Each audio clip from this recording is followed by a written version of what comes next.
My name is Eva Minkoff, and I'm an executive coach specializing in transformational leadership in healthcare.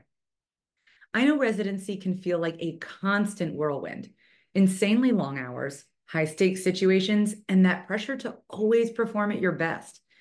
In such an environment, it's pretty easy to feel disconnected from people, from your purpose, and even yourself. But there is a powerful way to find balance and fulfillment during this time in the relationships you build. In my talk, Relationships as a Key to Resiliency, we'll dive into how meaningful connections with patients, colleagues, and yourself can lead to a transformative residency experience. I'll share simple, practical strategies for cultivating these connections quickly, even in the busiest of moments, so that you can strengthen your sense of well-being and purpose throughout residency, all while sharpening your clinical skills.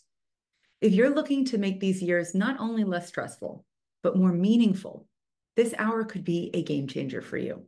I'll see you there.